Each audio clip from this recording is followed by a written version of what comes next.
Tratado de la verdadera devoción a la Santísima Virgen. San Luis María Griñón de Montfort. Dios quiso comenzar y acabar sus obras más grandes por medio de la Santísima Virgen.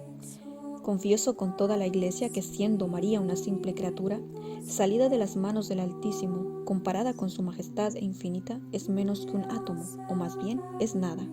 puesto que solo Él es el que es. Y por consiguiente, este gran Señor, siempre independiente y suficiente en sí mismo, no ha tenido ni tiene ahora necesidad alguna de la Santísima Virgen para hacer su voluntad y manifestar su gloria. Le basta querer para hacerlo todo.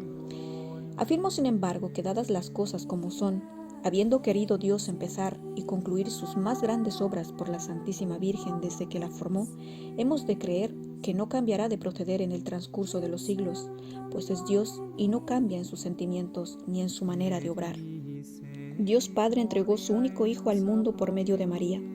Por más suspiros que hayan exhalado los patriarcas, por más ruegos que hayan elevado los profetas y santos de la antigua ley durante 4000 años para poseer este tesoro,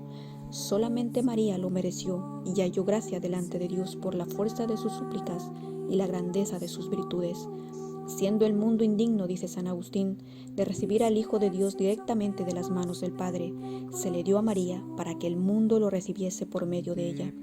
Dios Hijo se hizo hombre para nuestra salvación, pero en María y por María. Dios Espíritu Santo formó a Jesucristo en María, pero después de haberle pedido su consentimiento por medio de uno de los primeros ministros de su corte. Dios Padre comunicó a María su fecundidad, en cuanto una pura criatura podía recibirla, para que pudiera engendrar a su Hijo y a todos los miembros de su cuerpo místico. Dios Hijo bajó a su seno virginal, como nuevo Adán a su paraíso terrestre, para complacerse y realizar allí secretamente maravillas de gracia. Este Dios hombre encontró su libertad en verse encarcelado en su seno, manifestó su poder en dejarse llevar por esta jovencita, cifró su gloria y la de su Padre en ocultar sus maravillas a todas las criaturas de la tierra, para revelarlas solo a María. Glorificó su independencia y majestad, dependiendo de esta Virgen amable en su concepción, nacimiento, presentación en el templo, en su vida oculta de 30 años, hasta su muerte, a la que ella debía asistir para ofrecer con ella un mismo sacrificio y ser inmolado por su consentimiento al Padre Eterno, como en otro tiempo Isaac por el consentimiento de Abraham a la voluntad de Dios. Ella le amamantó, alimentó, cuidó, educó y sacrificó por nosotros. Oh admirable e incomprensible dependencia de un Dios que el Espíritu Santo, para mostrarnos su valor y gloria infinita, no pudo pasar en silencio en el Evangelio, a pesar de habernos ocultado casi todas las cosas admirables que esta sabiduría encarnada realizó en su vida oculta. Jesucristo dio más gloria a Dios, su Padre, por la sumisión que tuvo a su madre durante 30 años que la que le hubiera dado convirtiendo al mundo entero con los milagros más portentosos. Oh, cuán altamente glorificamos a Dios cuando para agradarle nos sometemos a María, ejemplo de Jesucristo, nuestro único modelo. Si examinamos de cerca el resto de la vida de Jesucristo, veremos que quiso empezar sus milagros por María. Santificó a San Juan en el seno de su madre, Santa Isabel, por la palabra de María. En cuanto ella habló, Juan fue santificado, y ese es su primer y mayor milagro de gracia. Convirtió en las bodas de Caná el agua en vino por su humilde ruego, y ese es su primer milagro de naturaleza. Comenzó y continuó sus milagros por medio de María, y por medio de ella los seguirá realizando hasta el fin de los siglos. Dios Espíritu Santo, que es estéril en Dios, es decir, no engendra otra persona divina, se hizo fecundo por María, su esposa. Con ella, en ella y de ella hizo su obra maestra, que es un Dios hecho hombre, y engendra todos los días, hasta el fin del mundo, a los predestinados y miembros del cuerpo de esta cabeza adorable. Por ello, cuanto más se encuentra María, su querida e indisoluble esposa, en un alma, tanto más activo y dinámico se encuentra Él, para formar a Jesucristo en esta alma y a esta en Jesucristo. No quiero decir con esto que la Santísima Virgen dé la fecundidad al Espíritu Santo, como si Él no la tuviese, puesto que siendo Dios posee la fecundidad o capacidad de producir como el Padre y el Hijo, aunque no la reduzca al acto, al no engendrar otra persona divina. Quiero decir que el Espíritu Santo, por mediación de la Santísima Virgen, de la que tiene a bien servirse, aunque no tenga en absoluto necesidad de ella, pone por obra su fecundidad, formando en ella y por ella a Jesucristo y a sus miembros, misterio de gracia desconocido incluso por los más sabios y espirituales entre los cristianos. La forma en que procedieron las tres personas de la Santísima Trinidad en la encarnación y primera venida de Jesucristo, la prosiguen todos los días de una manera invisible en la Santa Iglesia y la mantendrán hasta la consumación de los siglos en la última venida del Señor. Dios Padre reunió todas las aguas y lo llamó mar,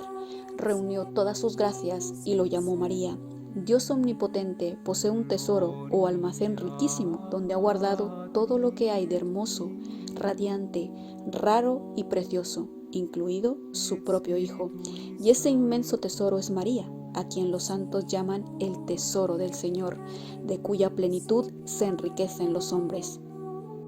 Dios Hijo comunicó a su madre cuánto adquirió mediante su vida y muerte, sus méritos infinitos y virtudes admirables, y la constituyó tesorera de todo lo que su Padre le dio en herencia. Por ella aplica sus méritos a sus miembros, les comunica sus virtudes y les distribuye sus gracias. Es su canal misterioso, su acueducto por el que hace pasar suave y abundante sus misericordias.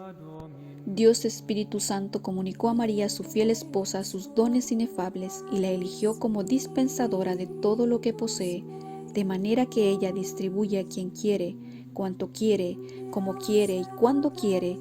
todos sus dones y gracias, y ningún don celestial se concede a los hombres sin que pase por sus manos virginales, porque tal es la voluntad de Dios, que quiere que lo tengamos todo por María, pues así será enriquecida, enaltecida y honrada por el Altísimo, la que se empobreció, humilló y ocultó hasta el fondo de la nada, por su profunda humildad durante toda su vida. Estos son los sentimientos de la Iglesia y de los santos padres. Si yo hablara a ciertos sabios actuales, probaría más extensamente cuanto sencillamente digo con textos de la Sagrada Escritura y de los santos padres, cuyos párrafos en latín citaría, y con otras sólidas razones que pueden verse expuestas por el reverendo Padre Podré en su triple corona a la Santísima Virgen. Pero como hablo especialmente a los pobres y sencillos, que siendo personas de buena voluntad y teniendo más fe que la mayoría de los sabios, creen con más sencillez y mérito, me contento con exponerles sencillamente la verdad, sin detenerme a citarles todos los párrafos latinos que no entienden, aunque no dejo de citar algunos, sin rebuscarlos demasiado. Prosigamos. La gracia perfecciona la naturaleza y la gloria perfecciona la gracia. Es cierto, por tanto, que nuestro Señor es todavía en el cielo tan hijo de María como lo fue en la tierra, y que por consiguiente mantiene la sumisión y obediencia del mejor de todos los hijos para con la mejor de todas las madres. Pero es preciso tener cuidado de no ver en esta dependencia la menor humillación o imperfección en Jesucristo, pues María, siendo infinitamente inferior a su Hijo, que es Dios, no le manda como una madre de la tierra mandaría a su Hijo, que es inferior a ella. María, toda transformada en Dios por la gracia y la gloria que transforma en Él a todos los santos, no pide, no quiere ni hace nada que sea contrario a la eterna e inmutable voluntad de Dios. Por tanto, cuando leemos en los escritos de los santos Bernardo, Buenaventura, Bernardino, etc., que en el cielo y en la tierra todo, incluso el mismo Dios, está sometido a la Santísima Virgen, quiere decir que la autoridad que Dios ha tenido a bien concederle es tan grande que parece que ella tiene el mismo poder que Dios, y que sus plegarias y peticiones son tan poderosas ante Dios que valen como mandatos ante su majestad, la cual nunca se resiste a las súplicas de su querida madre, porque ellas son siempre humildes y conformes con su voluntad. Si Moisés, por la fuerza de su plegaria, contuvo la ira de Dios sobre los israelitas de una manera tan poderosa que el Señor Altísimo e infinitamente misericordioso, no pudiendo resistirle, le dijo que le dejase encolerizarse y castigar a ese pueblo rebelde, que debemos pensar con mayor razón de los ruegos de la humilde María, la digna Madre de Dios, que son más poderosos ante su majestad que las oraciones e intercesiones de todos los ángeles y santos del cielo y de la tierra. María manda en el cielo sobre los ángeles y bienaventurados, en recompensa a su profunda humildad. Dios le ha dado el poder y la misión de llenar de santos los tronos vacíos, de donde los ángeles apóstatas cayeron por orgullo. Tal es la voluntad del Altísimo, que engrandece a los humildes, que el cielo, la tierra y el infierno se sometan, de grado por fuerza, a las órdenes de la humilde María, a quien constituyó soberana del cielo y de la tierra, capitana de sus ejércitos, tesorera de sus riquezas, dispensadora de sus gracias, ejecutora de sus grandes maravillas, reparadora del género humano, mediadora de los hombres, exterminadora de los enemigos de Dios y la fiel compañera de sus grandezas y triunfos. Dios Padre quiere formar hijos por María hasta la consumación del mundo y le dice estas palabras: habita en Jacob, es decir, fija tu morada y residencia en mis hijos y predestinados, simbolizados por Jacob, y de ningún modo en los hijos del demonio y los réprobos, simbolizados por Esaú. Así como en la generación natural y corporal hay un padre y una madre, también en la generación sobrenatural y espiritual hay un Padre que es Dios y una Madre que es María. Todos los hijos de Dios y predestinados tienen a Dios por Padre y a María por Madre, y quien no tiene a María por Madre, tampoco tiene a Dios por Padre. Por eso los réprobos, como los herejes y cismáticos, que odian o miran con desprecio o indiferencia a la Santísima Virgen, no tienen a Dios por Padre, aunque se jacten de ello, porque no tienen a María por Madre, pues si la tuviesen por Madre, la amarían y honrarían como un hijo bueno y verdadero ama y honra naturalmente a la Madre que le ha dado la vida. La señal más infalible e indudable para distinguir a un hereje, a un hombre de perversa doctrina, a un réprobo de un predestinado, es que el hereje y el réprobo no tienen sino desprecio o indiferencia para con la Santísima Virgen, cuyo culto y amor procuran disminuir con sus palabras y ejemplos, abierta u ocultamente, y a veces con pretextos ingeniosos. Ay, Dios Padre ha dicho a María que no establezca su morada en ellos, porque son los Esaús. Dios Hijo quiere formarse, y por decirlo así, encarnarse todos los días por medio de su querida Madre en sus miembros, y le dice: recibe a Israel por herencia. Es como si dijera: mi Padre Dios me ha dado en herencia todas las naciones de la tierra, todos los hombres buenos y malos, predestinados y réprobos. Guiaré a los unos con cetro de oro, y a los otros con vara de hierro. Seré padre y defensor de los unos, el justo vengador de los otros, y de todos seré el juez. Pero tú, mi querida Madre, tendrás por herencia y posesión a los predestinados, simbolizados por Israel, y como buena madre suya, los darás salud, alimentarás y criarás, y como su soberana, los guiarás, gobernarás y defenderás.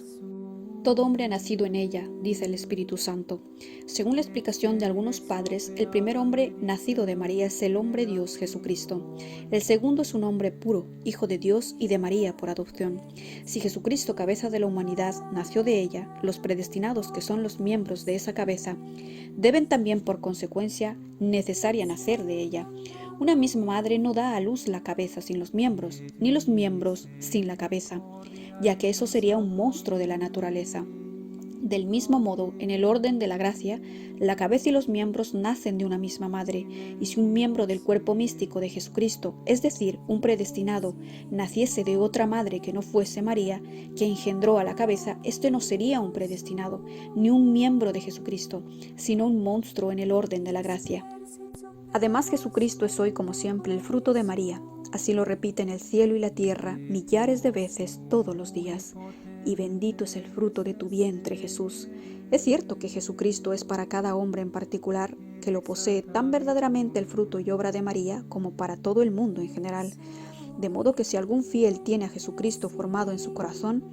puede decir con osadía: gracias mil a María, lo que poseo es obra y fruto suyo. Sin ella no lo tendría. Y se pueden aplicar a María con más veracidad que a San Pablo estas palabras: yo doy a luz todos los días a los hijos de Dios, hasta que Jesucristo mi Hijo se forme en ellos en la plenitud de su edad.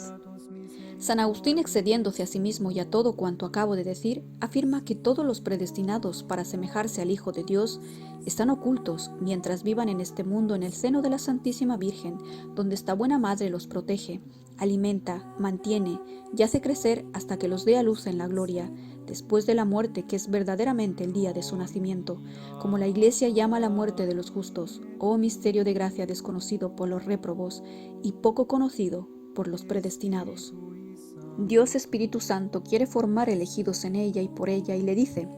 arraiga en mis elegidos, echa, mi querida esposa, las raíces de todas tus virtudes en mis elegidos, para que crezcan de virtud en virtud y de gracia en gracia. Me complací tanto en ti, mientras vivías en la tierra, practicando las más sublimes virtudes, que todavía deseo hallarlos en la tierra, sin que dejes de estar en el cielo. Reprodúcete para ello en mis elegidos, que yo tenga el placer de ver en ellos las raíces de tu fe invencible, de tu humildad profunda, de tu mortificación universal, de tu oración sublime, de tu caridad ardiente, de tu esperanza firme y de todas tus virtudes. Tú eres siempre mi esposa fiel, pura y fecunda,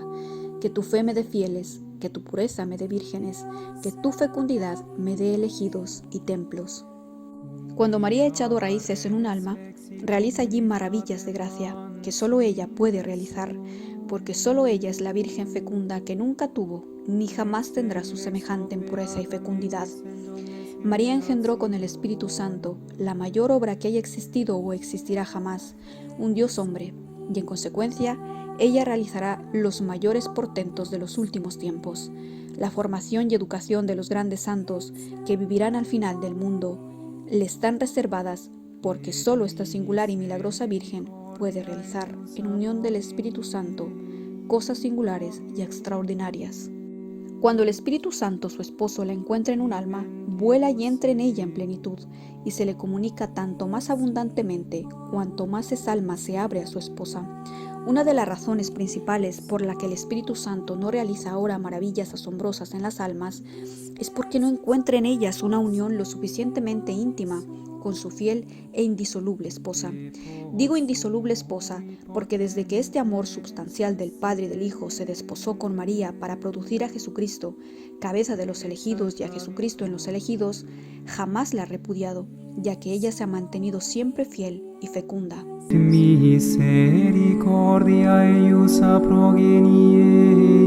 in progenies dimentibus eo feci potentiam in brachio suo dispersit superbos mente cordis sui depo sui potentes tessere et exaltavit humile